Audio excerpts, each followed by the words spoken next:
speak. We have two amazing guest speakers. We'll be introducing them shortly. We do have Patricia, Falope, and Aramide Ademidun. They will be joining us and giving us a bit of a better understanding of what the Canadian school system looks like. So to start, we will go to the Canadian National Anthem.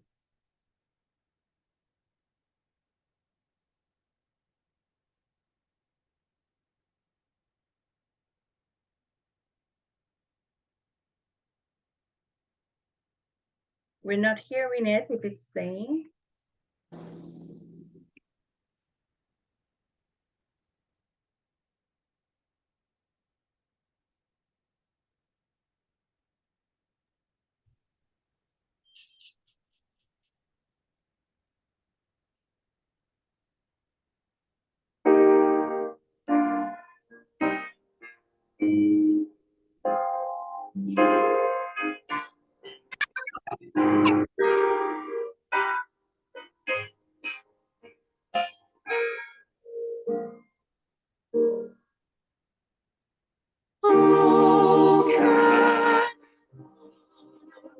Our home and native land, true patriot love in all of us come.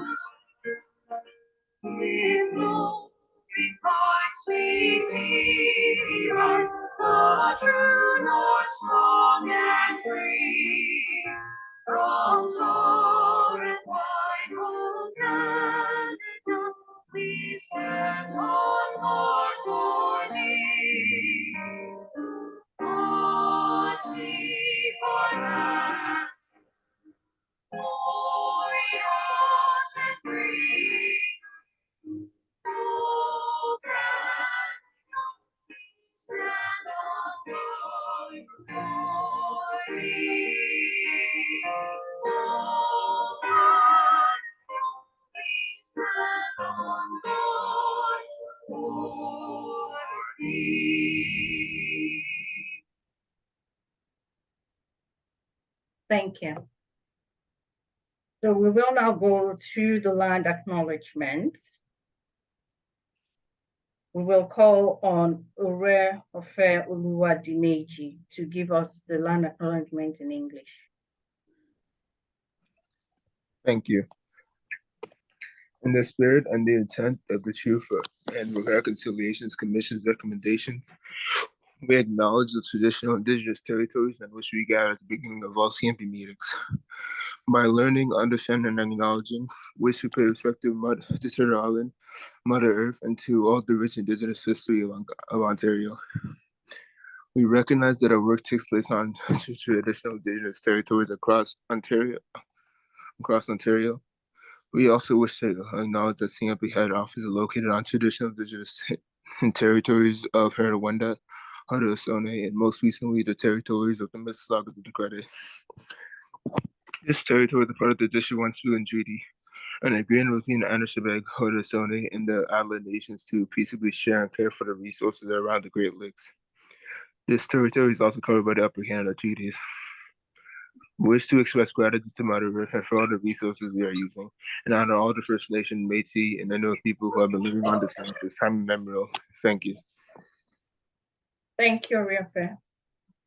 So to read the land acknowledgement in French, we will be calling on Oshoboye Idode.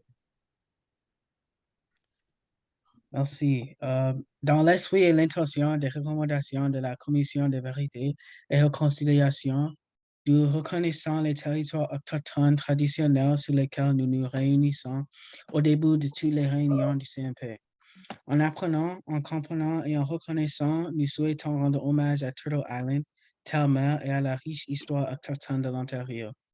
Nous reconnaissons que notre travail se tient sur le territoire autochtone traditionnel de l'Ontario. Nous tenons également à souligner que le siège social de CNP est situé sur le territoire autochtone traditionnel des Huron-Wendat, des Haudenosaunee et plus récemment sur les territoires des Mississauga de New-Credit. Ce territoire fait partie du traité Dish with One Spoon, un accord entre les Anishinaabe, les Haudenosaunee et les nations alliées, et ce, pour partager et entretenir pacifiquement les ressources autour des Grands Lacs. Ce territoire est également couvert par les traités du Haut-Canada. Nous souhaitons exprimer notre gratitude à la Terre-Mère et pour les ressources que nous utilisons et honorer tous les peuples des Premières Nations, Métis et Inuits qui vivent sur la terre depuis des temps immémoriaux. Merci. Thank you so much, Ashok. Thank you for that. So go to the next slide. But before we go into today's, why we're here today, maybe I'll just start off a bit by introducing myself. So my name is Emmanuel. My background is in human resources. I'm a certified HR leader in Canada, and I have over 17 years of hands-on HR experience. So I have an MSc International Management, and my first degree is from University in Nigeria, from River State University of Technology, and it's in business education. So I usually tell people that I see myself as a globally educated individual because my MSc was from the UK. I do have a certificate from the US, and moving to Canada in 2016, I also had courses that helped me bridge the gap in my HR profession here in Canada. So today is such an important day for us because it helps us to better understand our Canadian school system. We cannot relegate the education, international education that we have. But when we're in a new country that it's now home to us, it's also key that we understand the educational system there. And that's why we thank you, Ms. Patricia and Ms. Aramide, for taking time today to meet with us. So if we do go to the next slide, please. So this is what the agenda will look like. We've already taken the Canadian anthem. We've also done the land acknowledgement.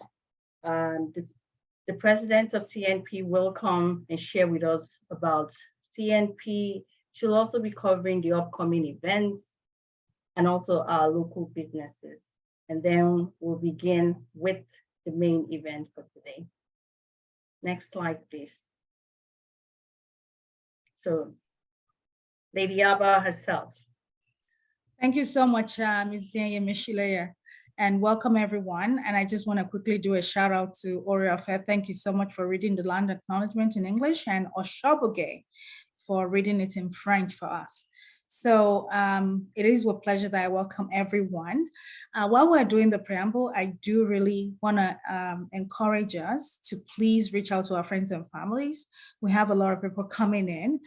This was particularly requested that they needed to know more information about this. So please reach out to your contacts to join us and learn from these two amazing subject matter experts.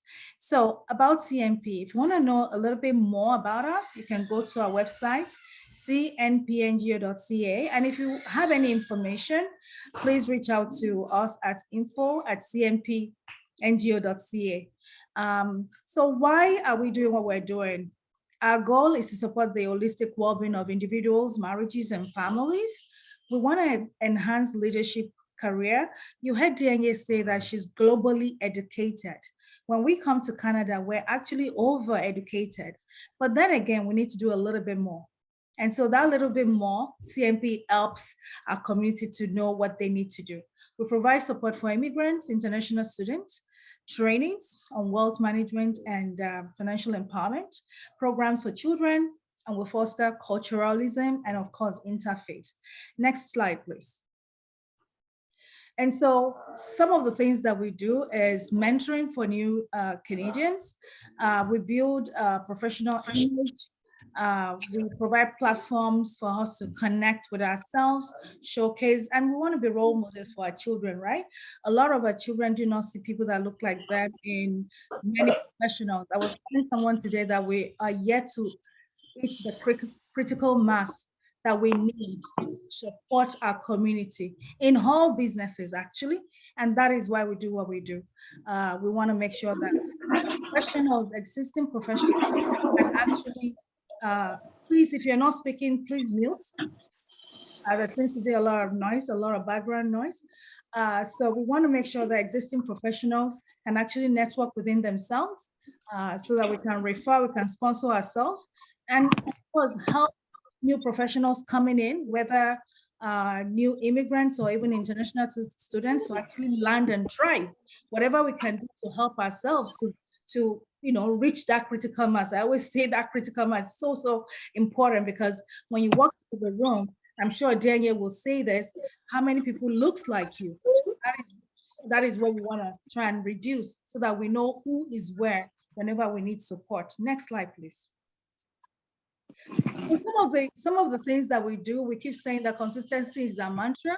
At CNP, if we have 200 people, we're happy. If we have 10 people, we're equally happy, because the whole idea is adding value. There's some things that are consistent with us. We have 3 months language school. So if you want to learn any of these languages, join us. Yoruba, French, Mandarin, Edo.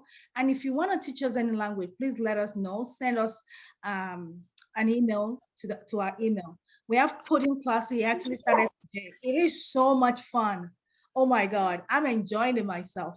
I learned that whenever you see .py, it means it's Python. Imagine that. We're going to be having our Black History Impact Celebration. And of course, we'll be giving out scholarships. And please visit our website to learn more about all the various events that we're going to have. Next slide. Yes, I was just talking about this. It started today. It's interesting. We had 91 people register.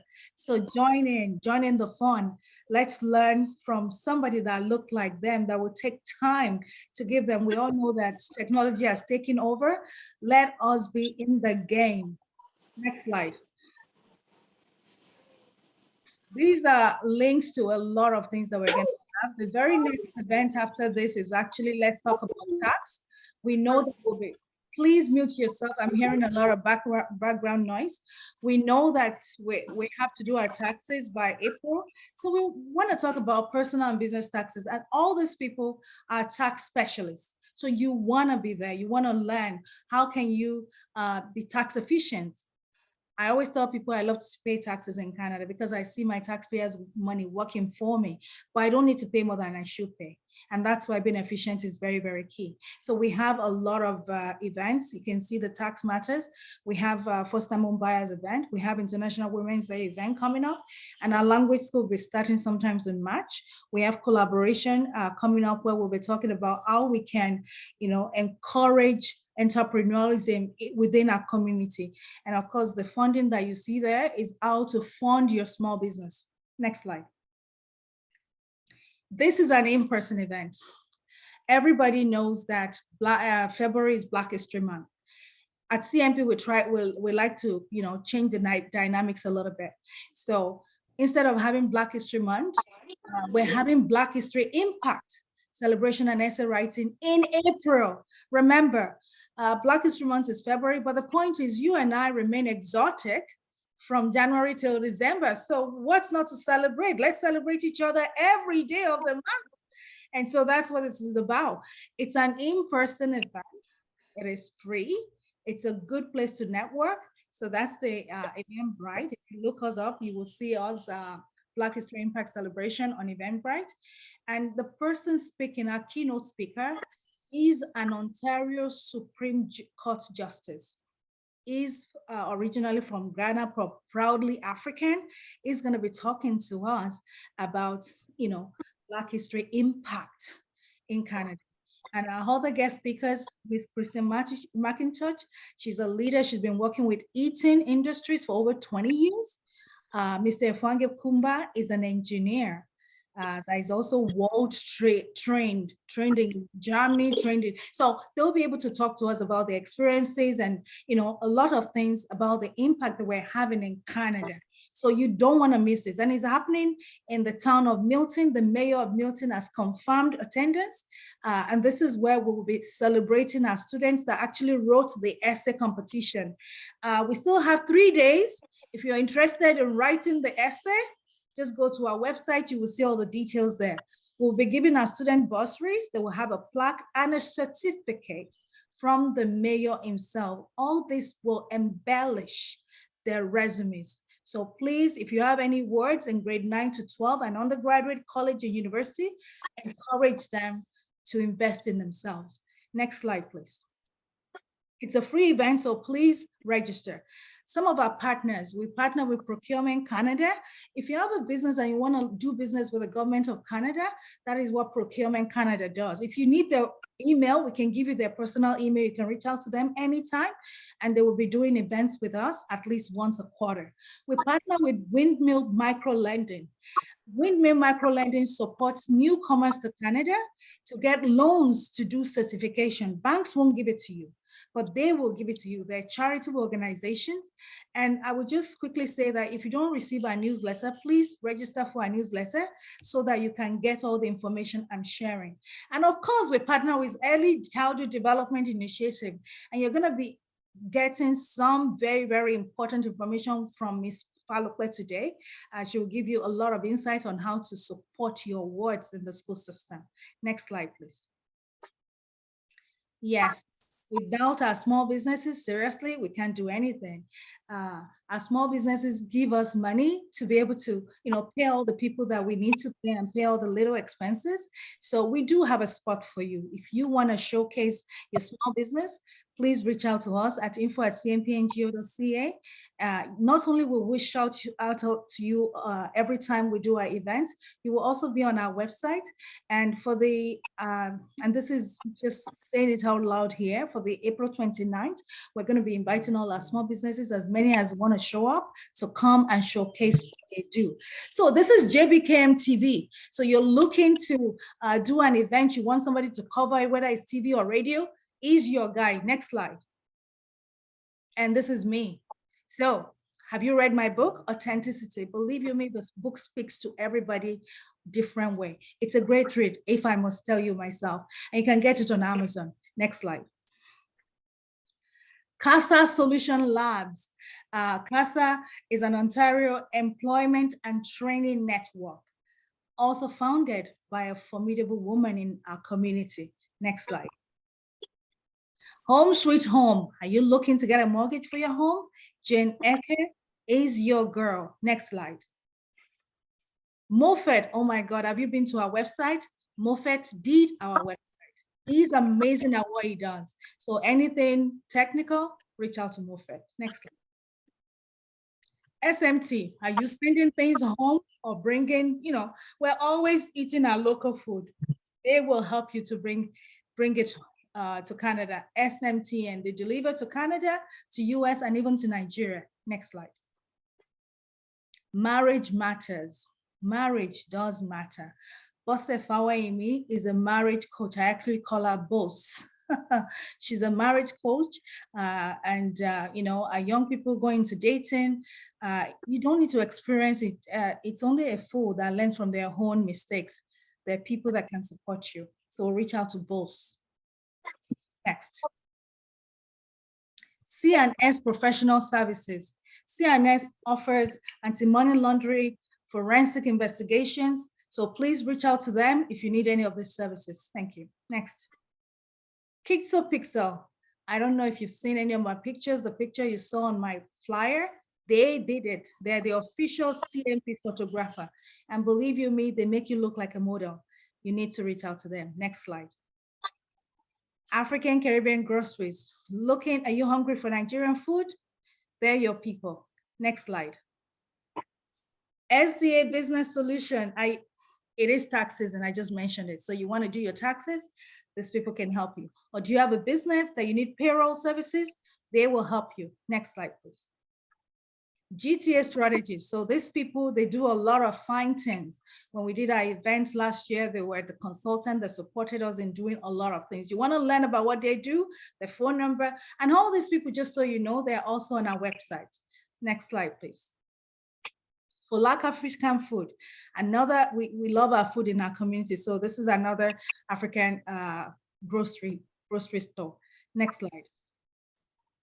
Rest assured. So are you looking into creating your logos, hat, promotional materials, business proposal? Rest assured is there to support you. Next slide. Another tax preparer, tax and accounting services. Are you looking to do individual taxes, corporation taxes, even register your businesses, bookkeeping? They will help you. Next slide. NASCI, this is, believe me, we have so many intelligent, amazing businesses in our community. This is another technology-based business, NASCI. They do a lot, as you can see, software development, digital transformation, website, and all. You need these services, please reach out to them. Next slide. Lolito, are you looking to look regal? You know, we're very regal in Nigeria and in Africa for that matter. Lolito will get you hooked. Next slide. And they deliver all over the world. MC, are you looking for MC? This is an official MC, MCTJ. So please reach out to them if you need this. Next slide.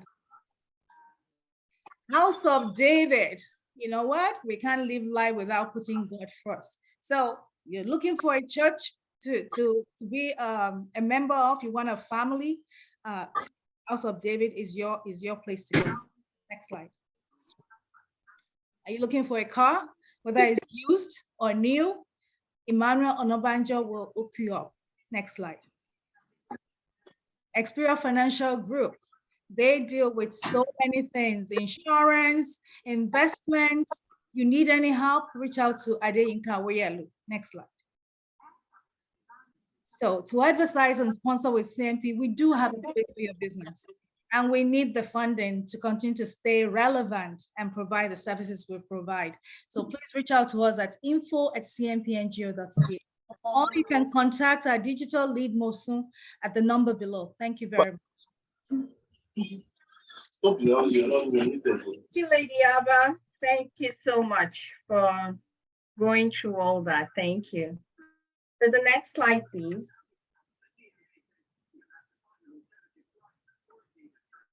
This is the contact for CNP. You can contact us through social media handles and also through the email addresses and phone numbers you see there. Next. All this information are on our website. Next slide. Next slide. Okay. These are all the slides. Okay, thank you. So now we will start the event for today, which is to speak with our guests of honors, our special guest speakers, Patricia, Falope, and Aramide Ademidun. So can you please put them on focus?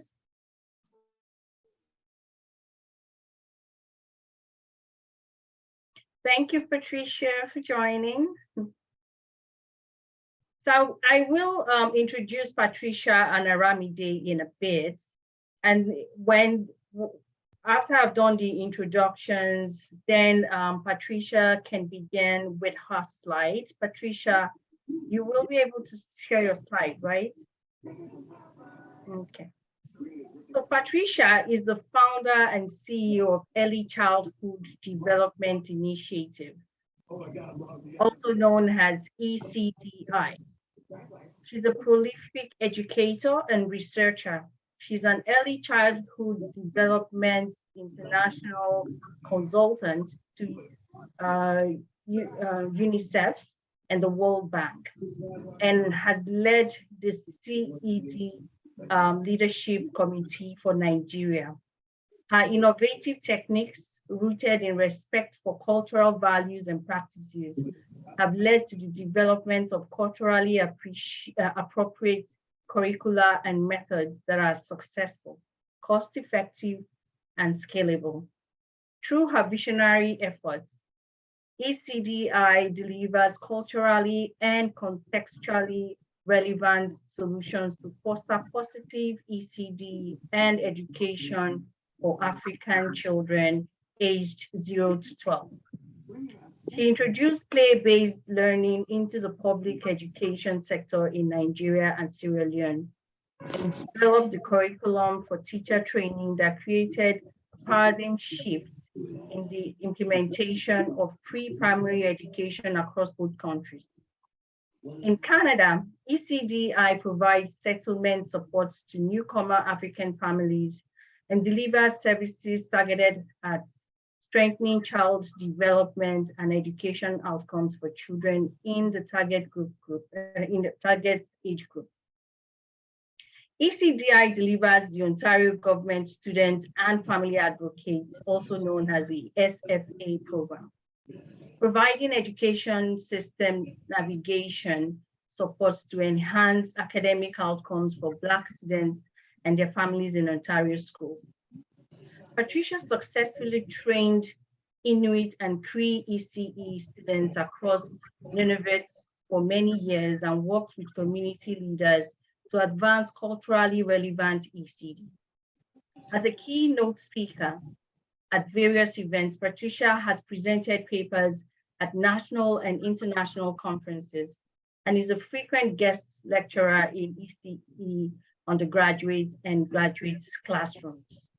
She collaborates with Toronto Metropolitan University School of Early Childhood Studies on cross-cultural research and is an urban health PhD candidate at the Institute's Daphne Rockwell School of Nursing. Thank you, Ms. Patricia Falope, for joining us. So I'll go ahead to introduce Ms. Aramide Ademidun. Ms. Aramide is an Ontario certified teacher, also known as OCT. She's certified to teach in the primary, junior, intermediate maths, and senior chemistry divisions with additional qualifications in teaching English to English language learners and special education. She's also an early childhood educator, also known as ECE. As an ECE, Aramide has worked in all settings the expertise of a registered ECE is required to, including the Ontario Early Years Centers. She currently works as an OCT, which is the Ontario Certified Teacher. Other educational qualifications she possesses are BSc and MSc in Chemistry from the University of Lagos, Nigeria. She has a Bachelor's of Professional Studies in Education from Niagara University and Diploma in Early Childhood Education. Thank you, Ms. Aramide Ademidun, for joining us as well. So hearing all your accolades and your looking at kind of having a slip into your background is evidence that we're in good hands today. And we're all eager to learn from you, to get the insights that we need to better understand the Canadian school system. So we can start with Ms. Patricia.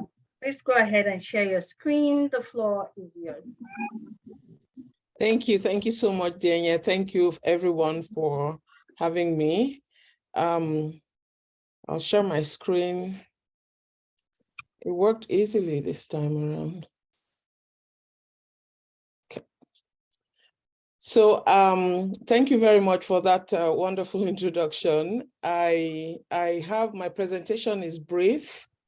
Well, I'm going to just go straight to talk about 5 unfailing strategies pulled together from the literature and from frontline work experience. So 5 strategies that that work for parents to enhance their children's academic outcomes in the Canadian education system. So the first strategy, we jump right in. Build positive relationships with your children. So what the first bullet there, it talks about establishing negotiated home routines. I will talk very briefly about what happens back home in our home in Nigeria and then what happens, what the gaps that are here. So when we're in Nigeria, there are so many things that get done by neighbors, cousins, nephews, aunties, people around the community, the gate man, different community members play significant roles in the lives of our children, and we don't see that. But when we come out of that system and we come into this system where it's just us and our children, then it becomes a huge gap that has to be filled.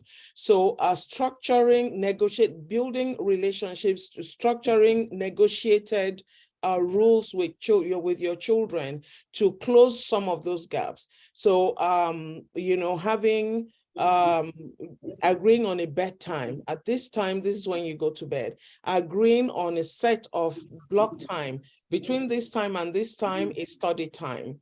You can do your homework, read a book, it's study time. Between this other time and this other time is computer time. So maybe 2 hours, 3 hour block of time that's structured, that's agreed, negotiated with the child. The second bullet point there is trust and respect your child. I'll give you my experience, consistent experience as an early childhood educator in the playroom. When I would have a difficult day, like a child has a difficult day, and at the end of the day, the parent arrives, and I'm expressing to the parent, well, we had a rather difficult day today. Almost 10 out of 10 times, if it's a Caucasian parent, that parent squats down straight to their child's eye level and says to their child, oh, did you have a bad day? What happened?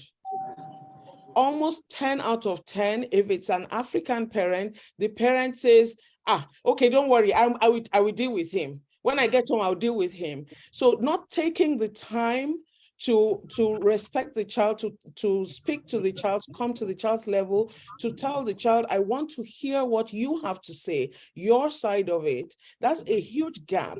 But not just on the surface, think about what's going on inside of the child, what that child is internalizing, how they feel about themselves.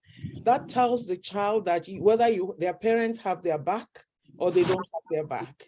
So that's a very major thing, that gap that we have to close. Trust and respect your child.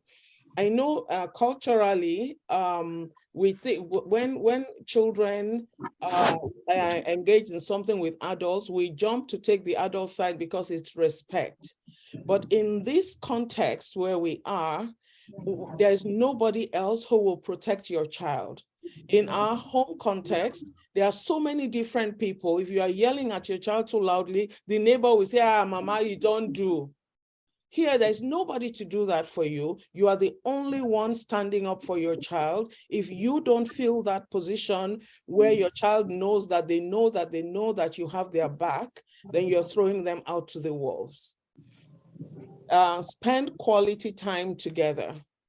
It's important for each child to know that my parents are really busy, but I have 30 minutes on Sunday, 9 a.m. to 9:30 is my time. I come into your bedroom, you come to my bedroom, we talk about anything I want to talk about, we engage, we play a game, we relax. You're not drilling me about, so what is that about? You're just getting to know me, spending time together. That's very important. And then control the social media. It's very important to not be afraid to limit your child's access to social media. There's a reason why those platforms have age requirements. There's a reason why you need to be aware of what your child is doing on social media. And one of the big reasons is your child's mental well-being. So it's important that children get old enough to know themselves before the world, their peers, start telling them who they are, so that they form a good identity, a good sense of themselves. So the first key thing that parents, if you want your child to do well in the school system, take time to build a positive relationship with them. The second strategy is foster positive cultural identity. So I'll start with us as Nigerians. Address your own colonized mind, the first step. So in Nigeria, we show our upper class status. You are, if your children are speaking British or American accented English, or your children cannot speak the local language, that shows that they are better than everybody else.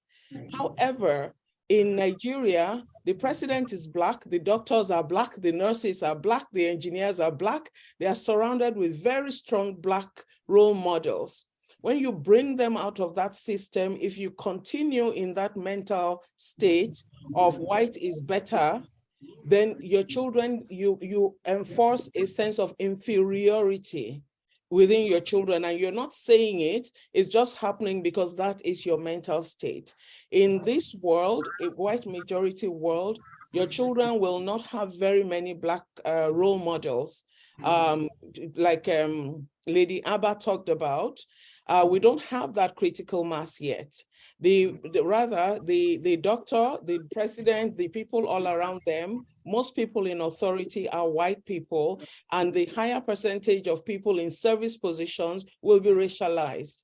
So we go into schools where you have a few Black children in the school, and the only other Black person is a janitor. So it's important then that we, as the parents, intentionally think about it and take the time to build up the value, the strength, the resilience, the capacity of the Black population, the strengths of Black people, the beautiful images, positive images of Nigeria, the strengths of Nigeria. It's important that children are not hearing you talk all the time about, Nigeria is very bad, things are very stupid. That this is all the children are hearing. They're internalizing this information and they want no part of it. And so they pull themselves back from their identity. The next point is to create valuable social networks. Find people that you respect, people in your church, your mosque, your religious environment, in your cultural environment, Black people who you respect, who you can form networks with, and your children can relate with. That's very important. And then find Nigerian and Black role models and mentors. There are very many. If you look for them, there are many people who you can hold up before your children to guide them along the way. So that's the second. I'm starting with the most important because these play, there's the covert and the overt. It's not what we say, it's what we do, it's how we live every day. So these are the everyday things that build that strong platform within our children that enable them to stand within the school system, to do well in the school system. The third strategy is expand your children's horizon. In Nigeria, because of security and various other things, parents are busy, we don't have the resources necessarily in the community, things are very expensive, whatever reasons, people go to work, children go to school, come back, have lesson teacher, and then they sit down, watch TV, and don't do anything else. There's a whole big world. The education system is to help children learn to think. And so taking advantage of the whole environment, taking children to building the cultural capital, taking children out to the museums, to the art galleries, to the parks, exploring, going to the science center, exploring the environment, giving them other perspectives to think of, to look at, is very important. Putting them in school leadership camps or summer camps, 1 week away from home, where they have to engage with other children, other adults, and they have to think for themselves and survive type thing, is very important. So taking advantage of those. There are local library programs, there are community organizations that offer programs, free programs. Putting children in those, sitting with your children and figuring out, okay, well, go and try this. If you try it for one term and you don't like it, then we'll find something else. Expand their horizons so that they are better rounded human beings. And then spend time exploring the community and nature. The parks and the environment is free. So spend time together doing that so that your children become learned all-rounders. The next strategy is understanding the education system. Very important. I'm going to touch very briefly from our perspective working in the community as advocates and working with families.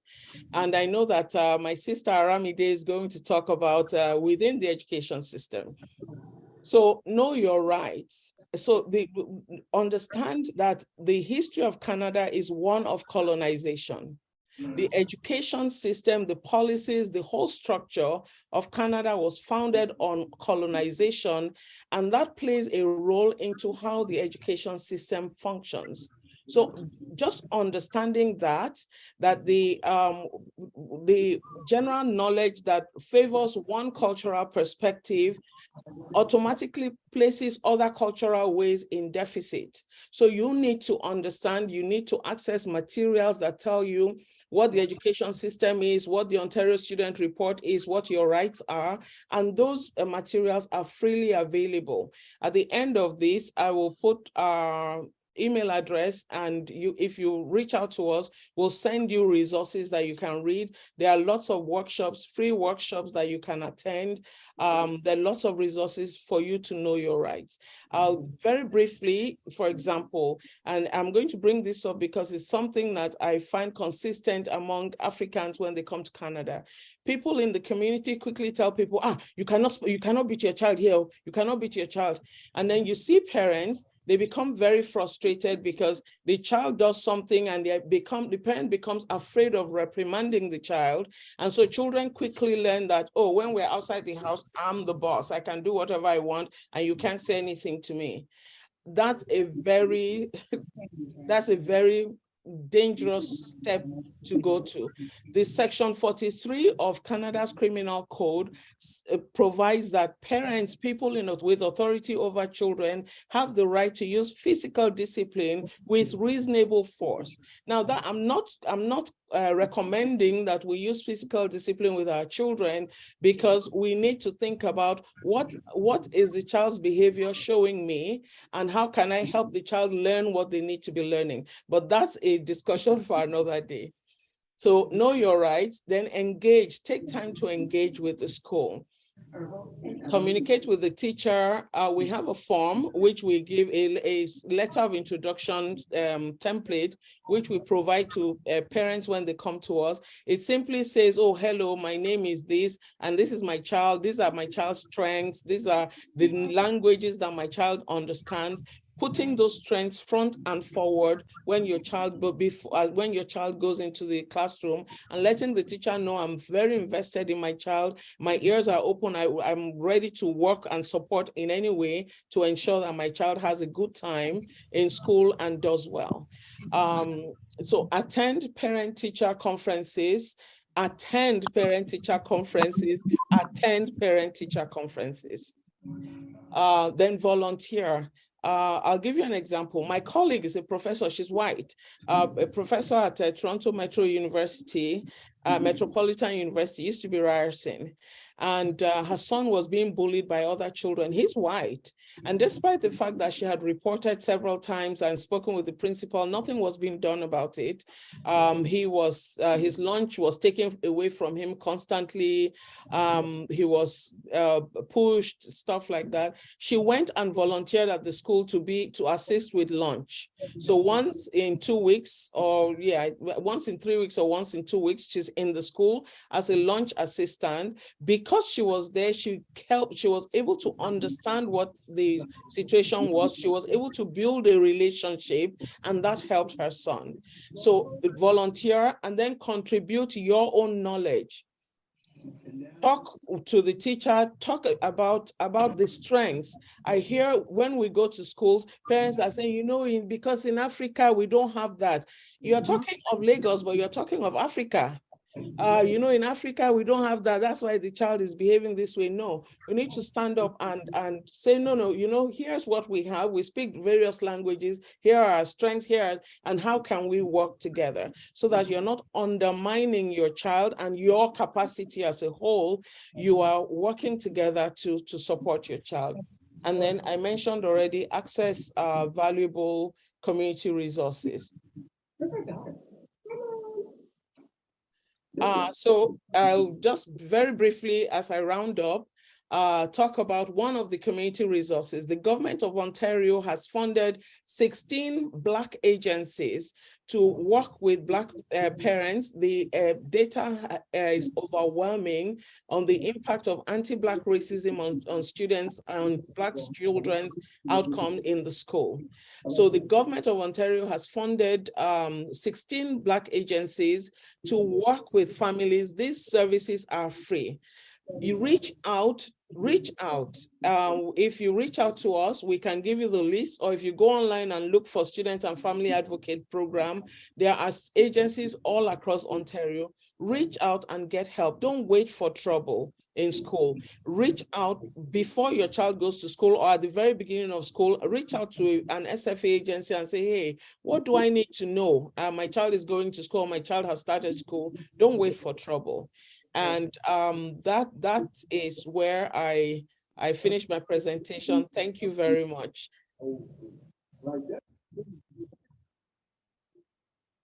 Wow, such a detailed, deep dive into what you do and so much information. I came to Canada in 2016. And going through what you're just sharing with us, I'm just thinking, oh, I would have benefited from this. Oh, okay, I got this, I did this, I did that. So thank you so much. And then so we'll go over to Aramide, and then afterwards we will now take questions and have discussions going back and forth between us. Aramide, over to you. Catapult the boss into that position. I think this is the year for the hello, everybody, and thank you so much, Mrs. Patricia Falope, for starting with that introduction into the early years. Lots and lots of valuable contributions, lots of ideas. And I want to say that even though that is geared towards the early years, sorry, Lady, but there's some background noise. I'm trying to speak over that noise. I don't know if I'm the only person hearing the noise, but I'm trying to speak over a particular noise.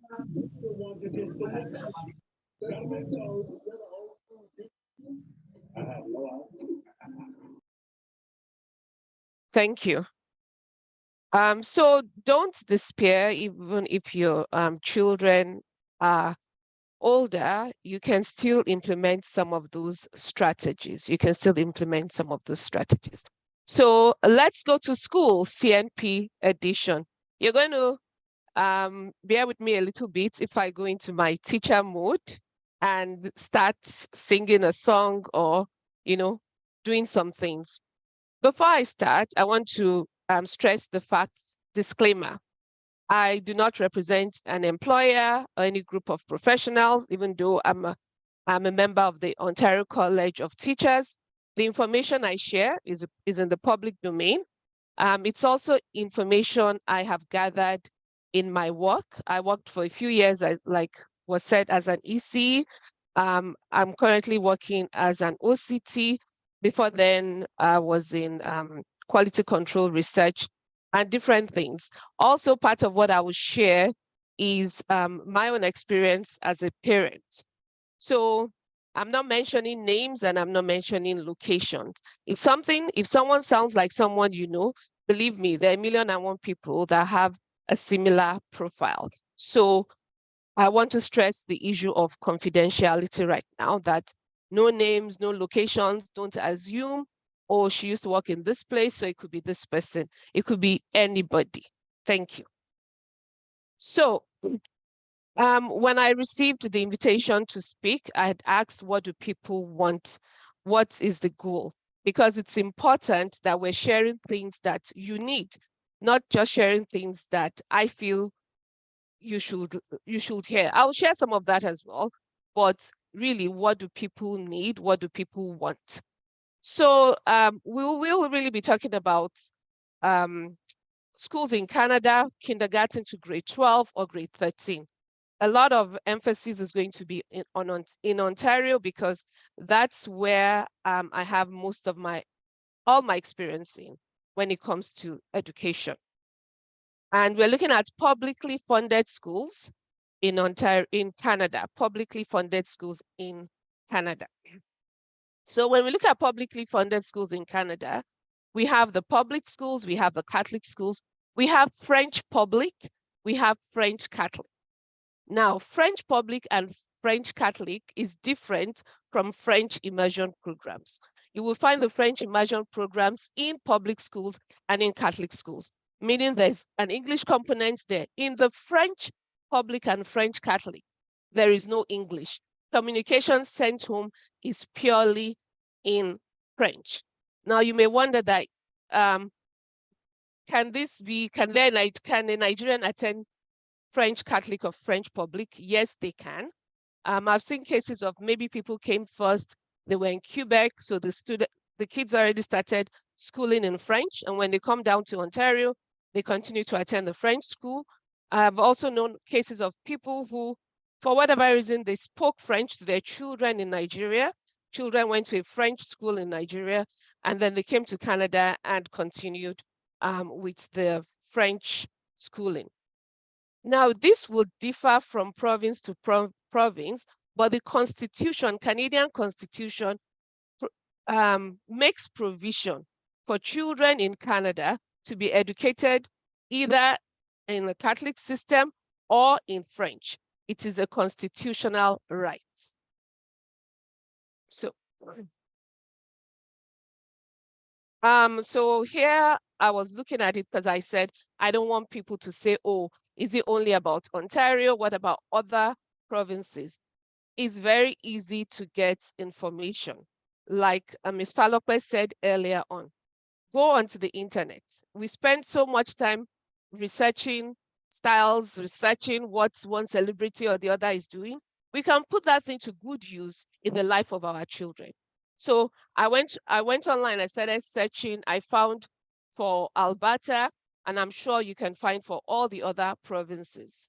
So the internet, we are no longer in an era where people are going to be spoon feeding us. We are in an era where we gather and we hunt. We look for what we need, we gather, we hunt. So the other question is, people say, how do I choose a school for my child? You know, unlike in Nigeria or some other parts of the world, I have students, a lot of students who come from UAE, Kuwait, and Dubai, and they always talk about their schools.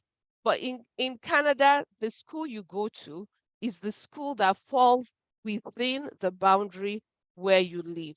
There's a school board. The school board will fix boundaries for schools. Boundaries change. Boundaries change. For the French Catholic and French public, you must be a French-speaking family. For Catholic schools, elementary schools, the preference is that parents are Catholics. However, there's some neighborhoods, some regions that don't mind. They will take anybody regardless of whether you're Catholic or not. And I'm saying this because sometimes we'll be speaking with our friends and someone will tell you, oh, but I'm not Catholic and my child goes to a Catholic school. For secondary schools, anybody, it's meant to be open access, but I've heard that some school boards don't make it open access. So this is where you have to understand what's happening and you have to push for that right for your child if that's what you want for your child. So again, some schools, religion or language is a prerequisite, and you can also ask for optional attendance. Now, I want to mention this. Your child starts attending a school and then you move. If you don't tell the school that you have moved, nobody's going to come and search for you and say, hey, you've moved, you must move. If you, however, you say, oh, I would like to change my address, the attendance secretaries will notice that this address doesn't fall within our boundary and she's going to send you to the new school your child should be going to. So to get into schools, all you need to do is live within an area. If it's elementary school, for you to go into Catholic, generally you must be Catholic. They would ask for parents' baptismal certificates, things like that. And French, you must be speaking French, but you can go to French immersion. And if a program you want is not within your area of abode, then the board will send you to where that program is available.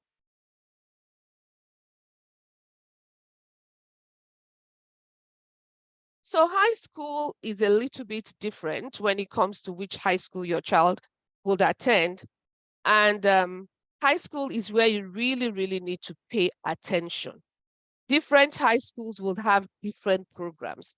For the most part, in a place like GTA, where we have numbers of students, we have lots of schools, there's usually a variety of programs in every school. But in areas, maybe there's only one high school in a town or one high school in a location, then students may need to travel further to find the programs they want. So in high school, we say there are different pathways. When we were in Nigeria, you went into, if you did biology, that was biology. You did math, that was math. But here, there's so many different things your child can choose from in high school. There's something called the Specialist High Schism, SHSM, where your child can choose like to do robotics as a subject, to do hospitality as a subject. Maybe your child is interested in going into the medical field, then your child can go into health management, different pathways in high school. There's the IB program, there's the AP program. Now there's also iSTEM. There is the, before we used to have the applied and academic, but now they said it's open. So it's open up to grade 10. So if your child is in grade 11, they will still be accessing the academic and the applied stream. Make sure you ask questions. And Ms. Falope already said, attend parent-teacher conference, attend open houses, check the websites, check the email. Just make sure you stay on top of any information that is being sent out. If you need an information and you don't see it, find it, ask, call the school, email your child's teacher. Email your child's teacher, I need this information, I'm unable to find it. The teacher will go and help you access the staff that can help your child or help you get that information. So people always say, what's the best school?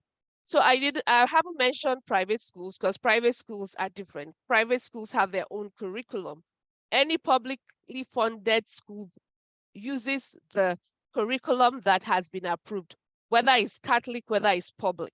Catholic and public schools use the exact same curriculum. The only difference between the Catholic and the public is that in the Catholic school, you do Catholic religion. That's the difference. A lot of parents are running away from the sexual health part of the health curriculum. Catholic schools do that as well. Private schools, they will decide on what curriculum they're sharing with your child. So if you want to send your child to a private school, go and research that private school, understand what that private school is about.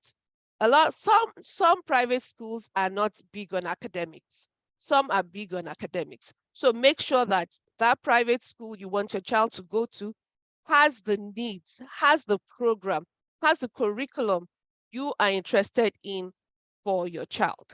So what is the best school? The best school for your child is the one that meets your family needs and usually that you can attend. So it has to meet the needs of your family. I'll say a little bit about this. So I know people who moved, their child was identified as being gifted, but then they left. And the school they went to, or the town or the school board did not have a gifted program up until high school. So this was a child that would have benefited from advanced or deeper programs, but lost out on that because the board they went to didn't offer it. So it wasn't even like, oh, I'm in Milton, maybe my parents can drive me to Oakville. No, that wasn't even available. For people looking at putting their children in French immersion, it's important to know that some boards will take all the children who apply into French immersion. There's no restriction. Some boards do a lottery system because they're overwhelmed with the amount of students who want to come into that program. They don't have enough space. So if French immersion is something that is very important to you, make sure you're checking that where you're moving to, your child will be able to attend that program you want your child to attend. It's a lot of administrative things you have to consider when you want to move.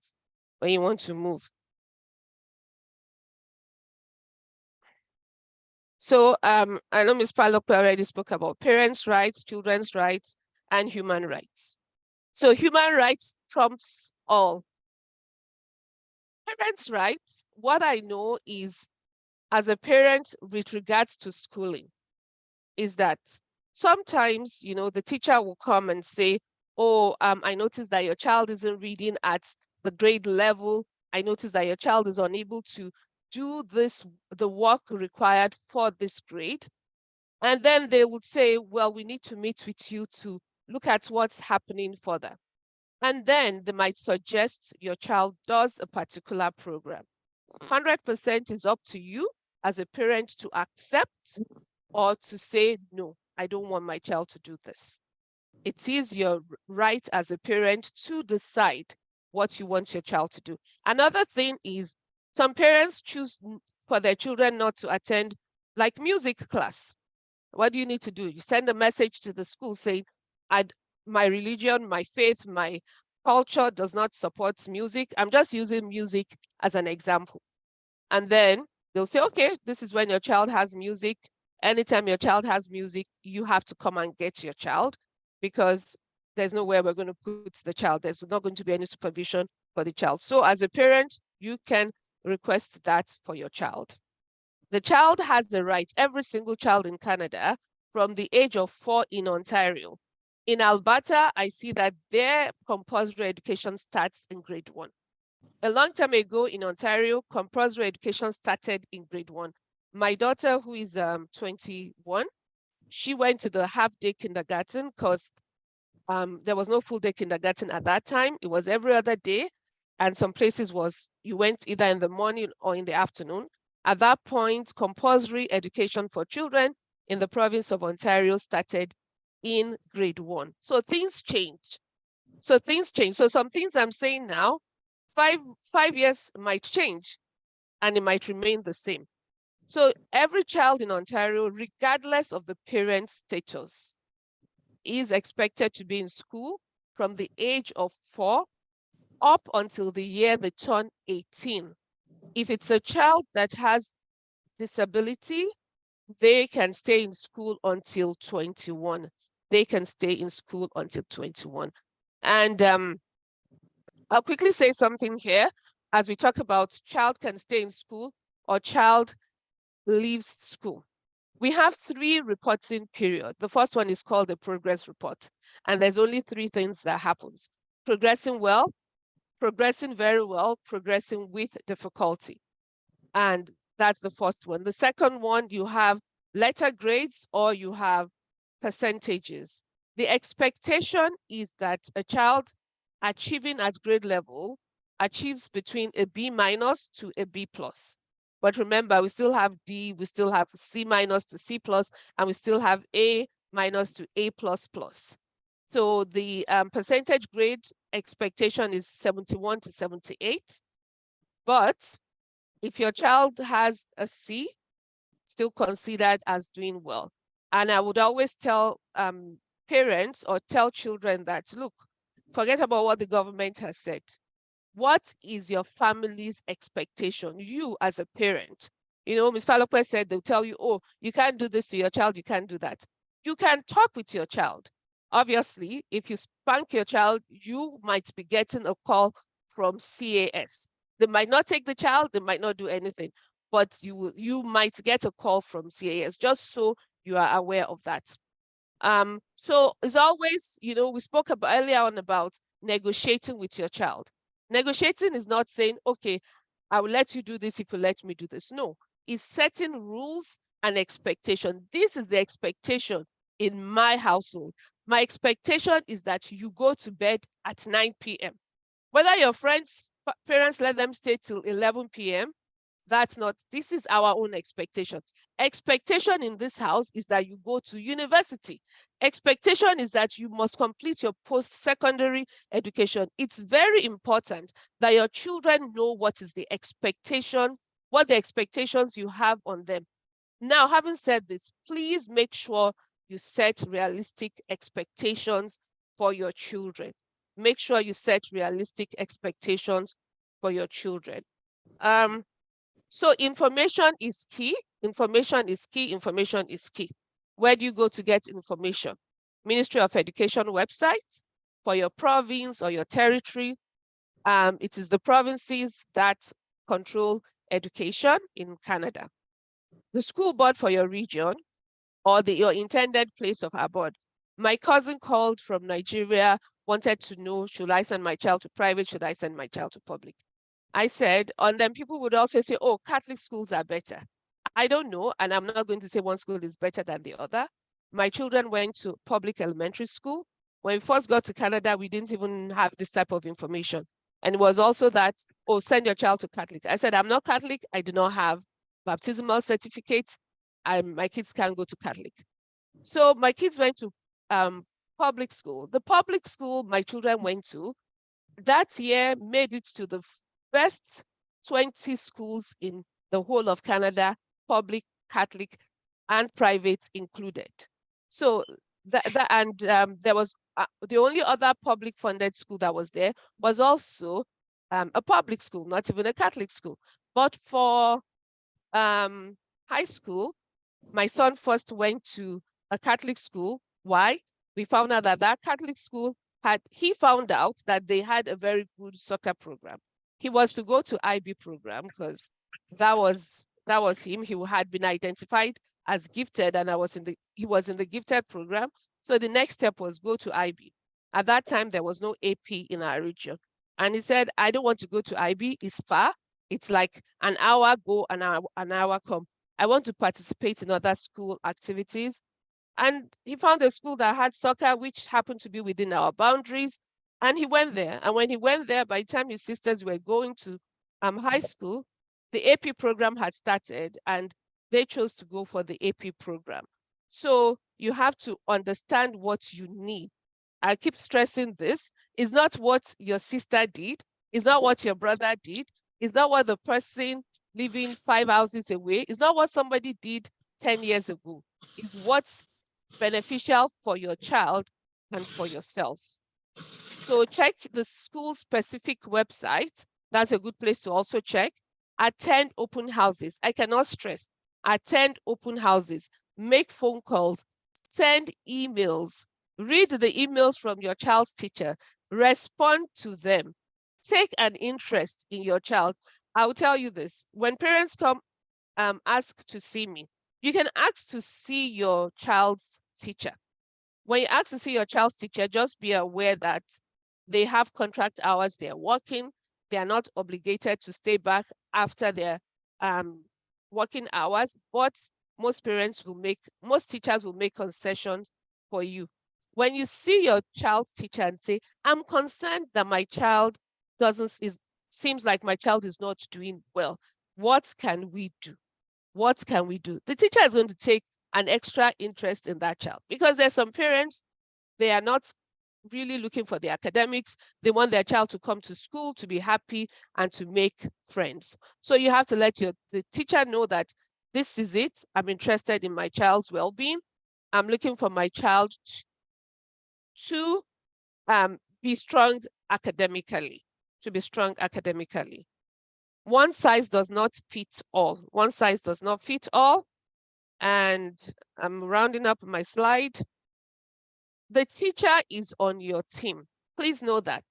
You know, we may be coming from a culture where it's like we can treat teachers anyhow. You can't treat the teachers anyhow. In fact, when you're praying for your family members, pray for your child's teacher. Say, this teacher will be the teacher that has a heart to teach, a heart to see children succeed. That teacher that wants to go above and beyond. Because government can bring policies. We can do what we want. We don't want a situation where we are now going to fight for our rights. We want a situation where our children go into a peaceful place, a place where they connect with the person teaching them, a place where that person wants to nurture them and make sure that they are the best they can be. That is what we want for our children. And by that, we will not need to run helter-skelter trying to prove this teacher is racist to my child, or this teacher is not doing what they're supposed to do. So again, make sure you are invested in your child's life, not to go and fight, not to go and cause trouble, but just to show that you care and you want to do what you can do as a parent to make sure your child is successful. Thank you.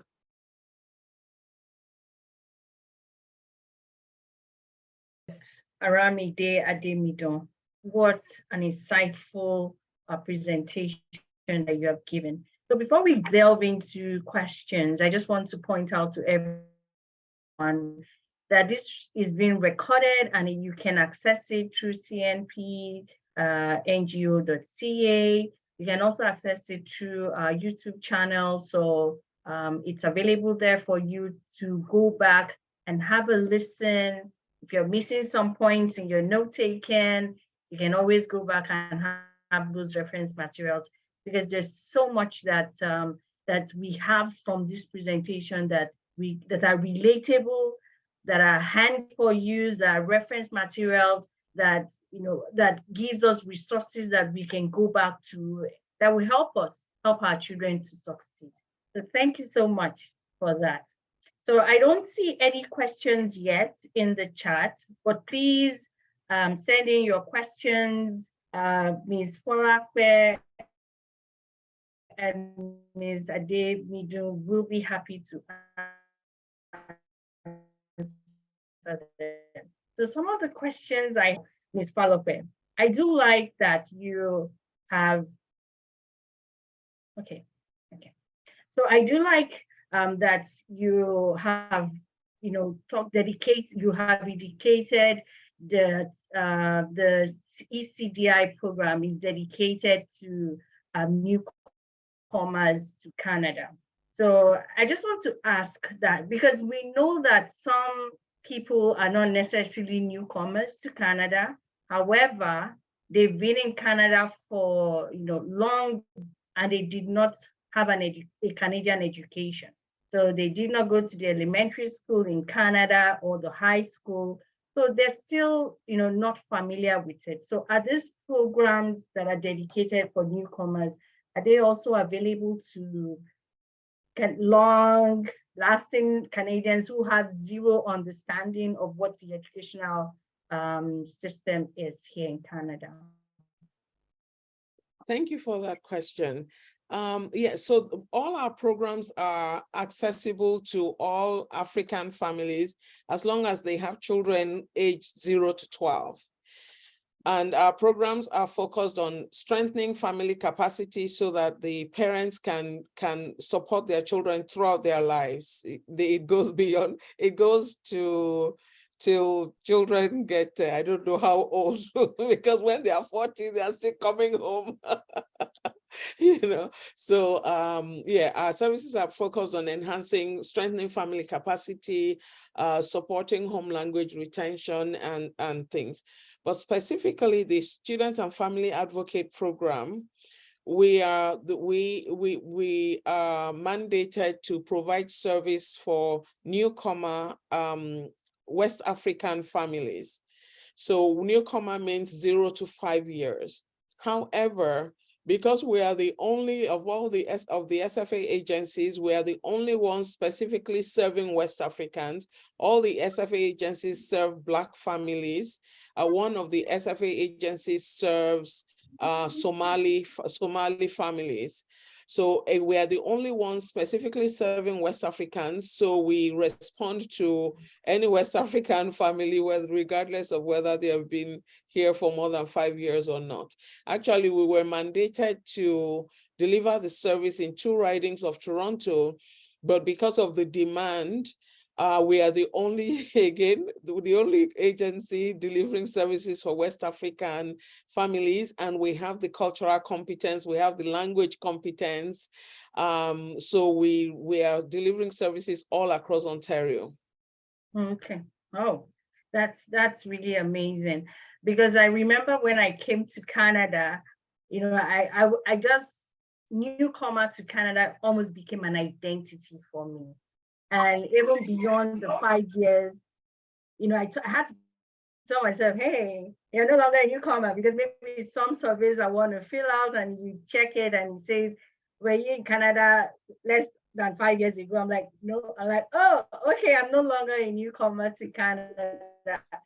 But I'm guessing that there are lots of people out there that even though they've been in the country for so long, there's still a lot of things that they don't know, either because they did not have the need for those programs or that information.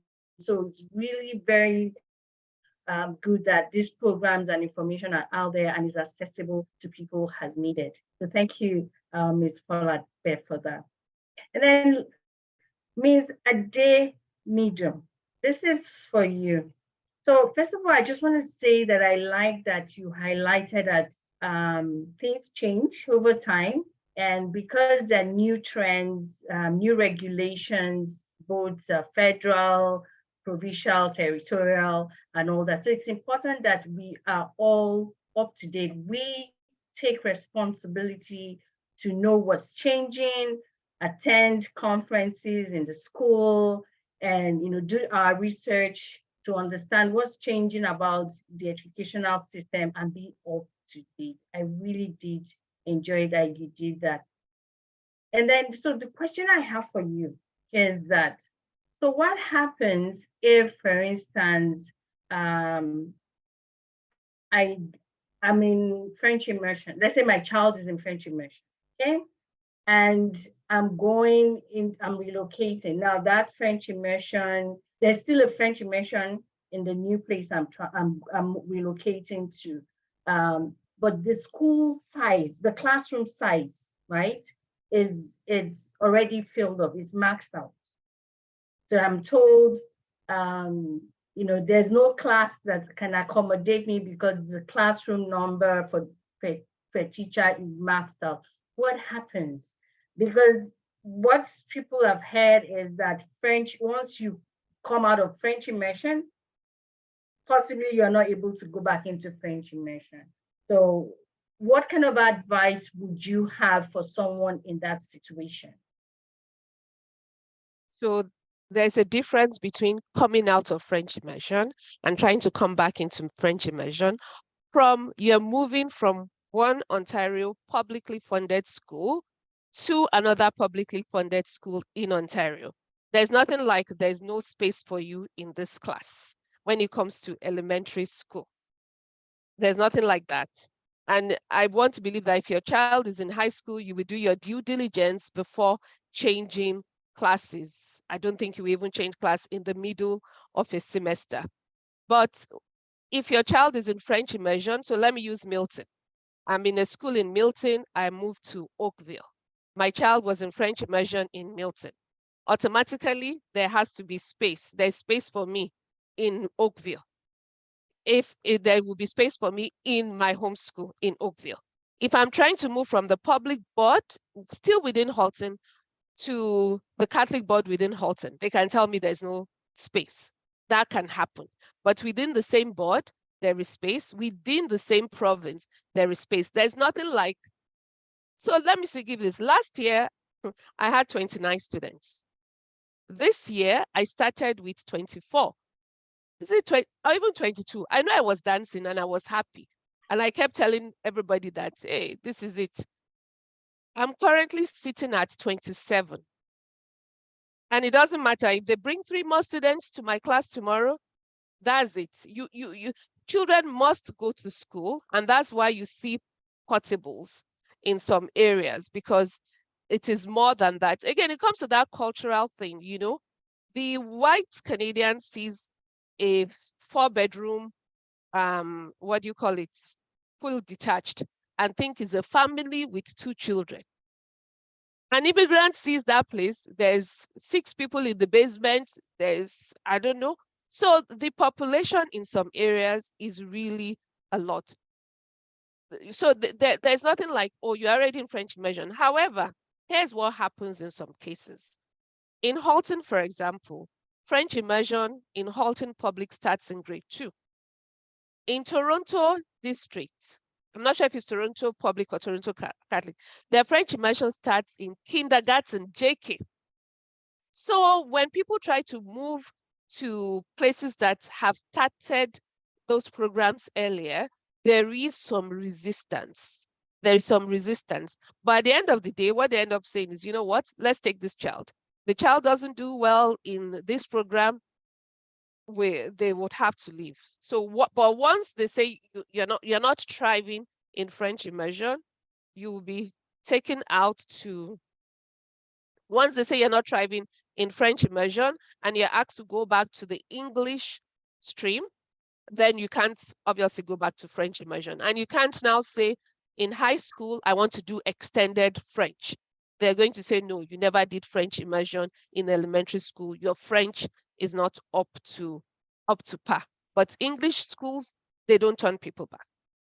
I hope that answers that question. Yes, it does. And the main point there is know your rights. Know your rights. Do not just take no for an answer. There are programs, there are resources, do the research, find out before you even engage, so that way you are equipped and you're asking the right questions. So yeah, so thank you so much for that. We have one question in the chat. It says, and that's from Olusegun Akeredolu.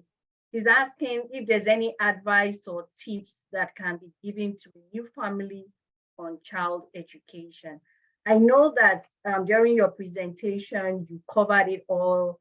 So if it's just like an additional tip to the points that you made earlier, what would you say is something that should be seen as a tip for someone for a new family on child education? I mean, so, you know, when Ms. Falope was making her presentation, she mentioned how, you know, the white person will come down to the child's level and listen to the child. So listen to your child. We all want our children to become medical doctors, lawyers. Nowadays, everybody wants their children to be software developers, software engineers, computer scientists. But listen to your child. That's it. Listen, talk with them. Don't talk at them. There's a difference. Don't ask them, how was your day? Everybody's like, what do you mean? If you ask them how was your day, they'll say, fine. What did you do in school today? Nothing. If it's a kindergarten student, what did you do in school today? They'll say, I ate at nutrition break. They never feel at the end of the day, what was your best part about the day? Recess time. So you ask them open-ended question. So tell me today, who did you play with? Oh, what game did you play? You know, and so this question is very open-ended. For different ages, you will interact with your children in a different manner. Listen to what your child is saying. It's very important. I don't know how else to say this. And I just want to add this, you know, sometimes too, people think that, oh, you can't force your child. Well, force is a wrong word. You can't encourage your child to study something you want your child to study. Oh, okay. What? So, but definitely keeping that line of communication open. I want to say the number of students who like just suddenly want to not continue schooling, it's scary. And some just stay back they are not able to come forward and talk to their parents about it. Some are able to come. When they come and tell the parents that I don't want to go to school anymore, then you'll be deflated, but you can talk through with that child and try to understand. I will beat you, I'll drive you out of my house. They will go, they will find a place to live. Those are not the things we that you can threaten your child with. If we are prayerful people, so let's keep our prayers up, and at the same time, let's use common sense with the children. Thank you, Ms. Ademidun. And now it's Patricia Falope. First of all, I just want to say thank you for that scenario that you painted, and for the Caucasian family parent who comes down to the level, and that expression of our our dear African parents, especially Nigerian parents. I know I have been in such situation where I go to school and my child's parent is giving me the long list of issues that my child has been through, and I'm like, oh. But one time I had to tell my child, you have to contribute to the success of this family. And, because I was so overwhelmed. And, a lot of times when people immigrate, that social system that you mentioned that we have back home, that support that we have with either the chores at home, either having a domestic staff, or we have relatives that are around, the gate man, and all that. There's that whole support system. We kind of really do take those things for granted because of the grind that we face back home. And then when we come here, we're swamped with all that, and that can really, put pressure and all that. So is there any any program that you would say is there that can support parents, either they are, single parents, because sometimes a lot of them, people are either single parents or both parents are working, shifts that they don't really have that time to just focus on helping their wards or children. Are there any programs that will help even the parents to de-stress, right? To kind of find balance? Do you have programs also that provide that kind of support that will help them to be in a better state mentally to support their children? Oh, thank you for that question. Yes, so ECDI has many programs. We offer parenting workshops or parent workshops, a couple every month at least. We have various programs that are free and accessible, but there has to be a mental shift. So typically what we find is that people come to us, we provide service for refugees, for permanent residents, for Canadian citizens, as long as they're African and they have children within age 0 to 12. People come when there's trouble.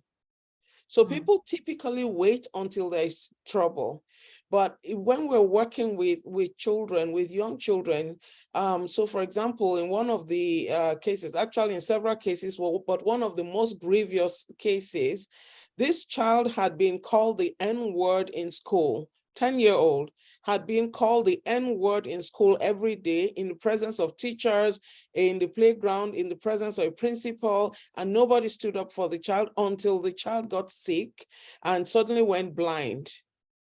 But the child was not physically blind, so they did all the tests, there was nothing wrong, and then it eventually came out that it was stress.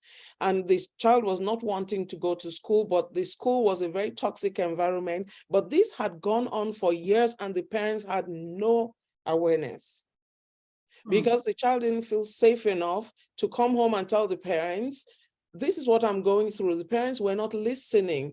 Like Aramide said, parents are not listening. It's no, don't tell me anything. Why is your book like this? Why is that? Why is that? What are you doing? Go and sit down. You sit down, stand up. What are you? Go and sleep. So all instructions, and no relationships. And every time the child opens the door, you open the door, you step into a foreign world. And this is the truth. We bring our children to Canada, we raise them in Canada. Inside our home, we're Nigerians. They step out the door, they step into a foreign world. So they are stepping in and out every day, and they don't have the support of their parents. The parents don't even know what they don't know, but our problem is that parents don't come to engage with community until there's trouble. And by the time they can see the trouble, it's already late because the child has suffered so much. So to remediate everything that the child has gone through will take years. The damage, mental health, emotional well-being, it takes a lot. So there are free programs. The public libraries have programs. ECDI has programs. Black Creek Community Health Center has programs. There are so many programs that are free. There are food programs. People don't have to be hungry. There's African Basket who gives us food, African foods, which they grow on their farms. They give to us and we deliver in boxes to families. There are people who give us clothes. There are community agencies providing lots of resources. We have teachers who we work with who deliver workshops for families. There's lots of free resources. Our people need to step out and access the resources. Our people need to get off WhatsApp and engage with community, seriously, and see what's available and be interested. Sign up for a workshop and attend the workshop. So those are the things that will make a difference. And in terms of the question that was posted here about what if the teacher you got is the one that doesn't have that heart, that's when you call an advocate. And there are lots of agencies, it's free.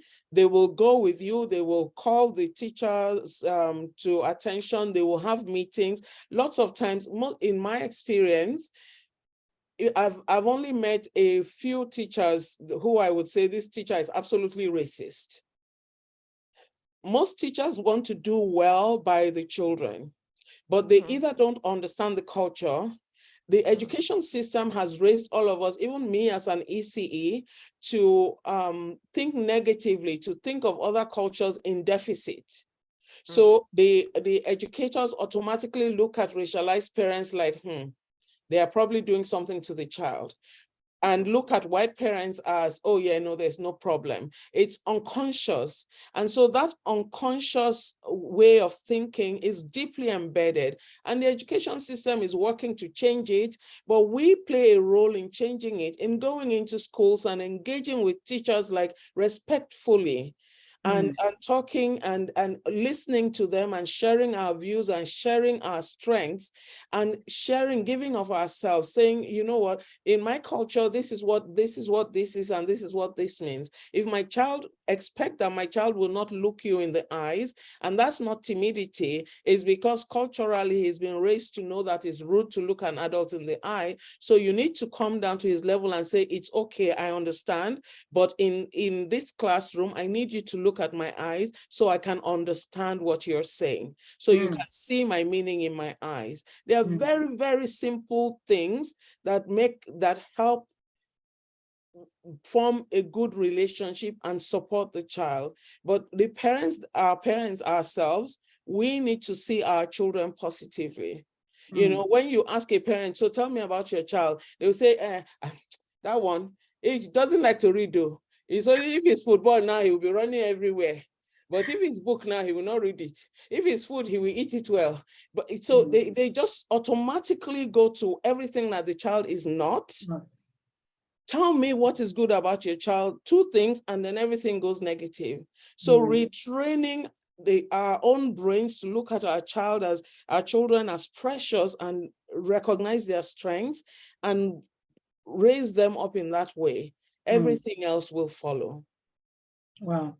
And you know what, from all these things, the point of change management is very key, because for the child who is coming from a different academic system to a new one in Canada, we have to look at a change management program for our child, because sometimes some children, their personalities are, some kids, like adults too, some people take time to make friends, and some people it's easier for them to make friends.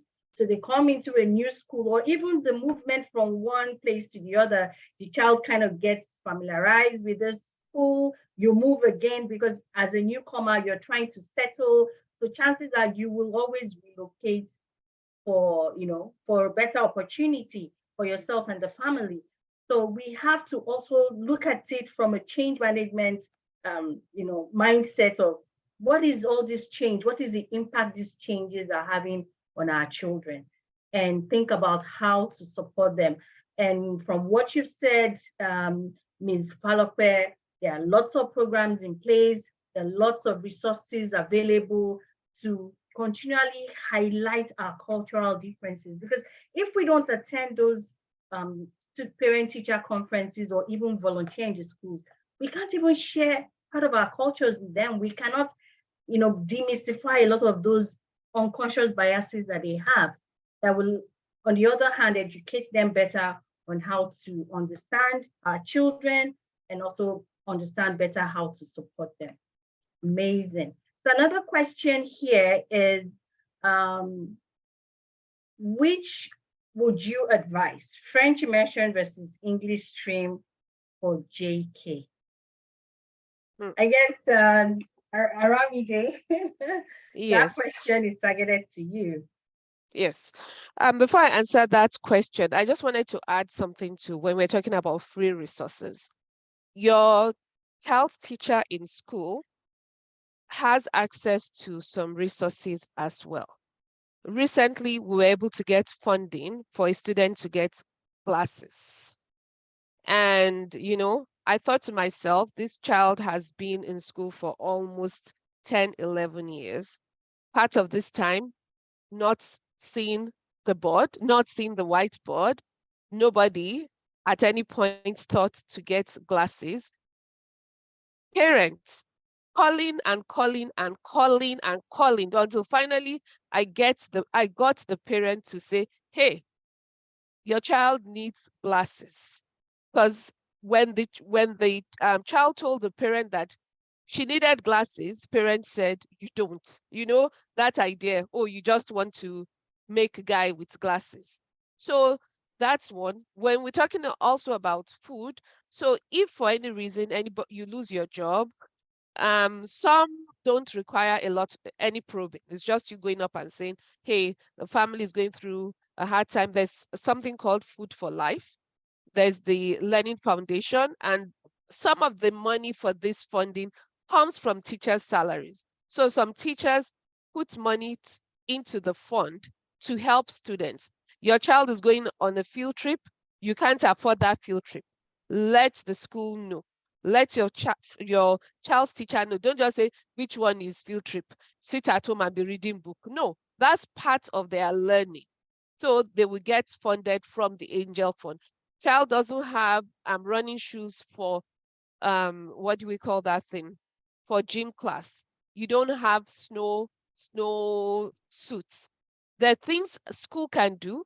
Sometimes if the school can't do it, they will escalate, but they will never escalate before saying, hey, is it okay with you that we share your information with the newcomers, social worker, or anybody that can support you? So please, school is a valuable hub to go to. It's a valuable hub to go to. Now, the case of the French immersion, it depends on what the board you are in is offering. Halton used to offer French immersion in grade 1, but what they found is that the expectation is that kids start reading in grade 1.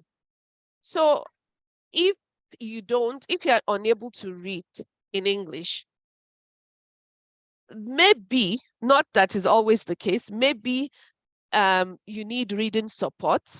And when you go to French immersion, that support will not be available to you. So yes, if you I think they said they are in Toronto District School Board. So it's telling the school you need basic necessity, not an invitation to CAS knocking on your door. No, CAS comes. So well, here's how CAS can knock on your door if you need basic needs and you do not see. Your child is coming to school in snowstorm without snow boots, without snow pants. And maybe your child, if it's an intermediate student, nobody really will bother because even if you buy them snow boots, they're not going to wear it. But when it's a child in primary, they will wear their snow boots. So you send your child to snow boots. That's a basic necessity. I did not realize how expensive snow suits were until I volunteered to buy for my cousin, and I found that each was like $70. I was like, it's a long time I bought this thing.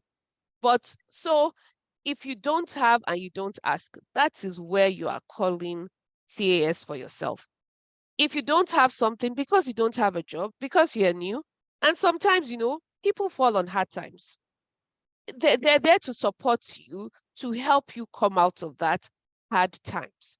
That's not going to bring CAS knocking at your door at all, at all. But if your child shows up, no lunch, no clean clothes, no, those things, looking unkempt, then that's where the problem that CAS will come knocking. So I hope that answers that question, that asking for support, there's no business of CAS in that at all. For the French immersion, at the end of the day, Toronto district, when does French immersion start? Unless if they're offering it in two entry points, which used to happen before with Halton Catholic. If they're offering it in 2 entry points, that means they will start in JK and then they will start again in grade 1. Then you have an option. I would say, from my experience, grade 1. However, children are different. You know your child, you know your child's aptitude. And something else I want to say, if it's offering in JK, go straight in JK. Go straight in JK so your child has started, if that's what you want for your child. Yes. And I wanted to say something that I've lost that train of thought. Oh, yes, it's about reading. Again, mindset shifts. There is no nanny here. If you try to get a tutor, good tutors are pricey, and good tutors may be what you need. You need to read with your preschool age children. You need to read with your baby. Your children have to come in reading. What can we do to make our children? Okay. You need to read with your children. There's a reading culture here. And when I say reading, it is not just decoding. It is not just saying the words. It's asking them, what do you think this is going to be about? It's called a picture walk. What do you predict? It's asking them for them to engage with that story, not just to read the words like a robot, but to really engage with the story. So, thank you. Thank you, Ms. Ademidun. So these are the question I have. Oh, before I go to the next question, to respond to Pedro, he said, what can we do to make our children study their books and also understand their culture? I would say just even attending this event is a step in that direction.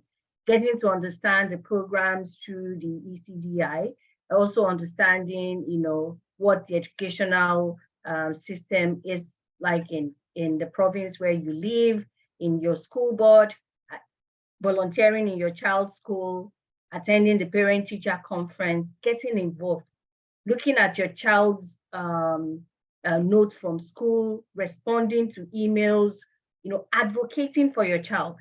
That's how your child will begin to also, see you representing that culture of that heritage where you're from, that identity that you have. And if you own your identity, it's easy for them to also own their identity because they see that. So the question I have is that, and I think I can start with Aramide.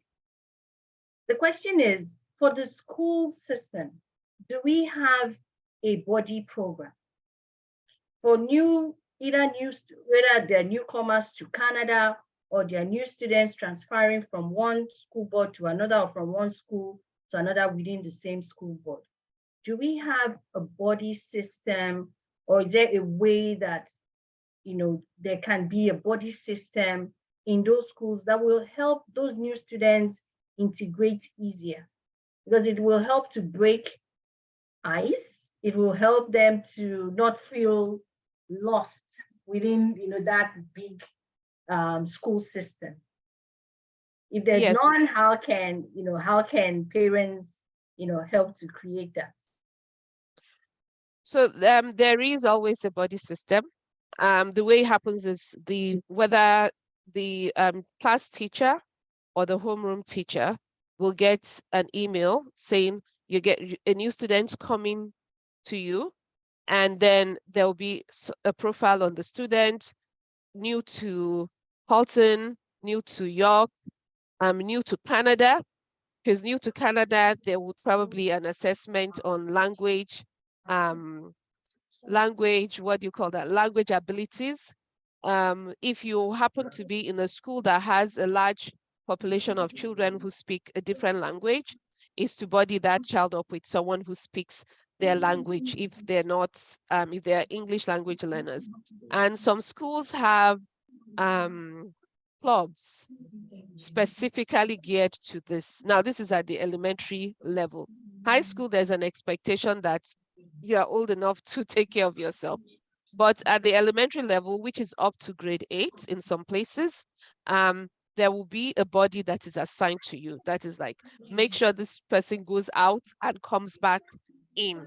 So the body system is in place. And ideally, the teacher would have also sent an email to introduce his or herself to your family and letting you know as well how they will be communicating with you, if it's true, either the Google Classroom, if that's what your board uses, or through emails. And also that if you have any questions, you can call. So there is that system in place. However, someone mentioned, how can we make our children like their culture? The easiest way, and I wish I had done that when I got here, because again, when you're in Nigeria or wherever country you're coming from, children would always pick up language along the line. Like I speak my mom's local dialect, and the only way I picked it was from listening to her speak with her mom, listening to her speak with her sisters and all that. But when you come to Canada, your child may be the only Black person in their school. I'm not even talking about the only person from their language group. So speak that language to your child at home. The Asians, they have mastered it so much. The child has never left Canada before, but will be speaking the language. It may not be fluent, but they speak that language. So first step, speak to them at home. They may not answer you, just keep with it, keep with it. It will be it's very beneficial in the long run. Thank you for highlighting that, Ms. Ademidun, because earlier on at the start of this event, we had highlighted the language programs that CNP is offering. So please sign up if you're able to teach language. Also contact CNP and let us know. We'll be able to have interested families sign on and take part in those languages, because that's how we can give back to our community and create that home away from home, even here in Canada. So Ms. Falope, this question is for both of you, but I would like to start with Ms. Falope. So what, for internationally trained educators who are seeking to successfully practice here in Canada, what advice would you give to them in driving their career within the Canadian school system?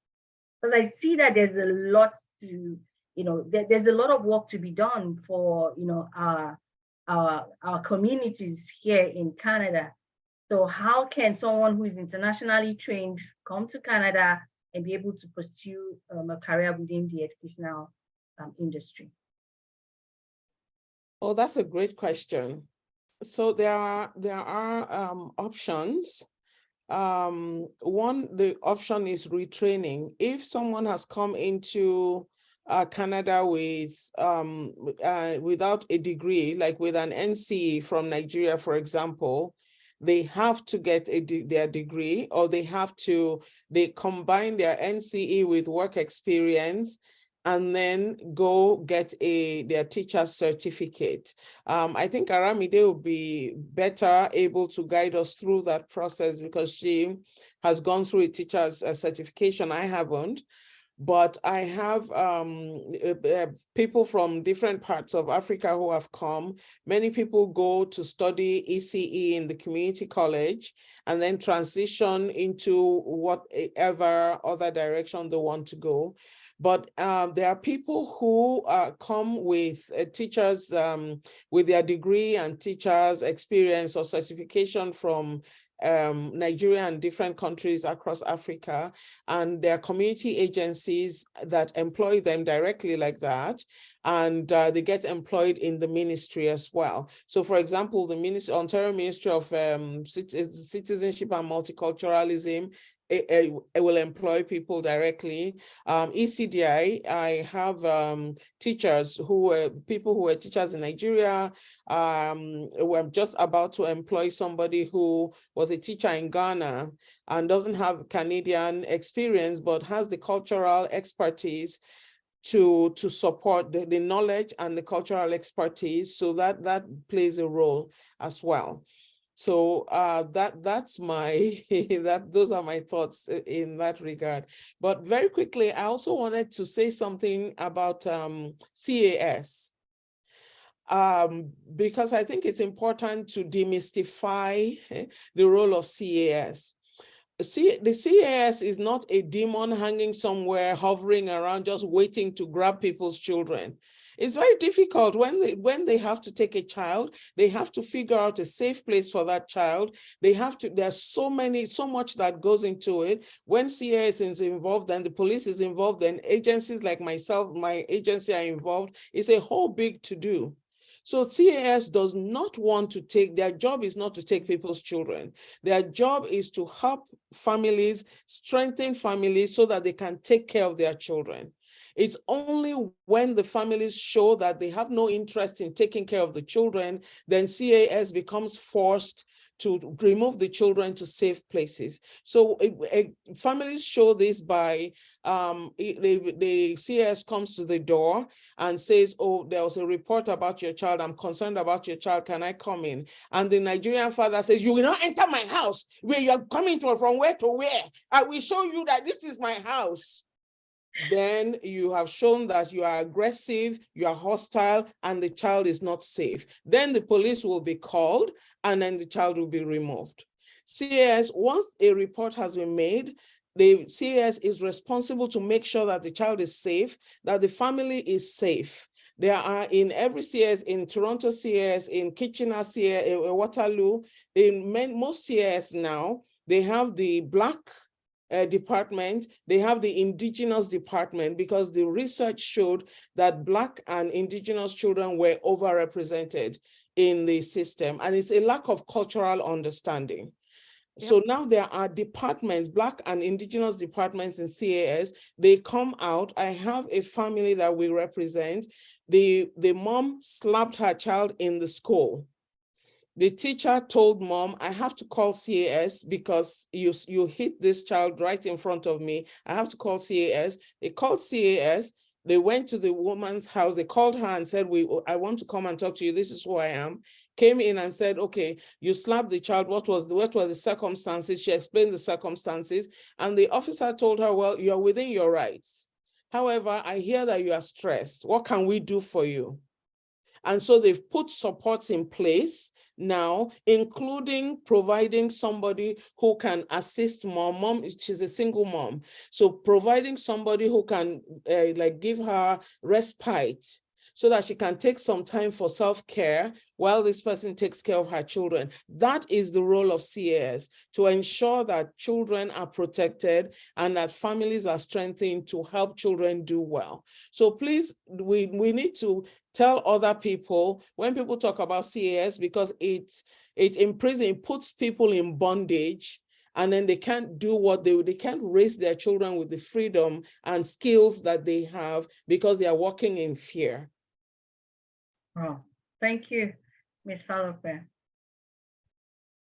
And Thank over you to very you, Ms. much. Yeah.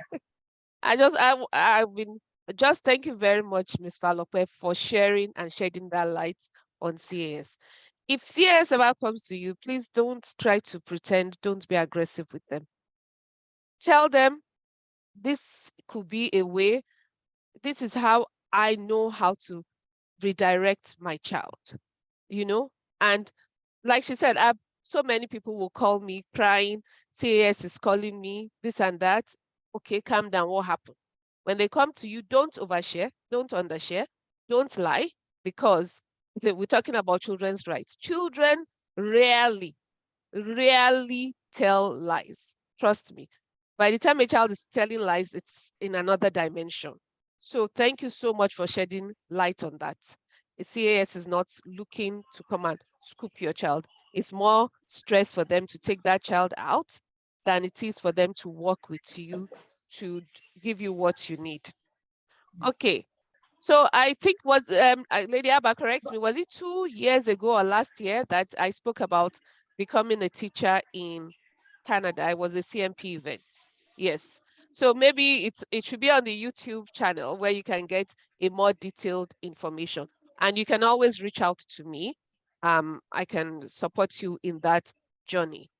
So basically, a lot of people work in the education sector. A lot of people working in schools, not everybody is OCT. OCT are the ones they call teachers, so the ones that teach the curriculum to the children. And in Canada, for you to be able to teach in public funded schools, you can teach you can work with agencies, you can work with organizations, you can work with the Ministry of Education, you can work in so many different places. But if you want to be the person who is standing in front of the class and teaching children, or maybe your goal is to become a principal or a superintendent of education, then you have to get something called an OCT number. OCT number, you get it from the Ontario College of Teachers. Ontario College of Teachers, you submit your credentials. They're looking for a Bachelor's of Education degree. Bachelor's of Education. In Ontario, Teachers College is a 2-year program. So you've already gotten your bachelor's degree, like I had a chemistry degree, right? And then I went back to Teachers College in Canada for 2 years to get my teaching license. So, but if you have your bachelor's of education from Nigeria, they will take a look at your documents. Most of us have our documents with WES already. You submit it to Ontario College of Teachers. They'll take a look at it. They will tell you which divisions you can teach. Either you can teach primary, junior, intermediate, or senior. There are different requirements for teaching those different things. There's so much that in fact, if we have, like you said, that there was previously a presentation for this topic. So Lady Abba, we will have that, reposted so that people can easily have access to look at it again. Oh boys, that's the time. We're already out of time. So in 15 seconds, Lady Patricia, 15 seconds. Let's see how fast you can talk. What would be your final word for us today? I would say love your children. Show that you love your children. Thank you. And Ms. Ade Migdo, 15 seconds. Yes. Get knowledge, understand the system. Again, listen to your children. Understand the system, listen to your children. If things were perfect, you probably will not be in Canada. Thank you so much. Thank you. Thank you. Thank you to everyone who has attended today. And I hope that you've gotten insight into a better understanding of what the educational system is like in Canada. You have access to resources. You can reach out to Patricia and Aramide to learn more about them. I would like to say thank you to everyone who's contributed, who's read the given the land acknowledgement, and everyone who's attended. Thank you so much for your time. So again, this is CNP. Contact our social media handles. You can send us email if you want to participate in any of our programs, our language programs. Please contact us. We're readily available. Final words, Lady Abba, to you to close. Thank you very much. Thank you, everybody. There's really nothing to add. Seriously, we're really indebted to you. Miss Katrina De, please. We're really indebted to you, Miss Patricia Falope, and my darling sister, Aramide Ademidun. Thank you so much for all the information. And to you, Danye, thank you. And to everybody that joined, we're really glad you did. Please check our website, www.cnpnj.ca. You will see all the events that we have. And if you have something that you want us to show or showcase to you, a workshop or something, send us an email and we will do our best for it. So thank you so much for joining. All the social media was actually posted on the chat. If you just scroll up, you will see them, but we'll repost them again. Thank you so much, and we wish you a fantastic rest of the weekend. At CNP, we stay to time. So when we say 6, we start at 6 and we'll finish at 8. So thank you, everyone. This will be posted on our YouTube, so you'll have an opportunity to review it again. Thank you. Have a good night, everyone. Good night. Good night. Good night. Thank you. Thank you for listening to me talk and talk. Pleasure. Yeah.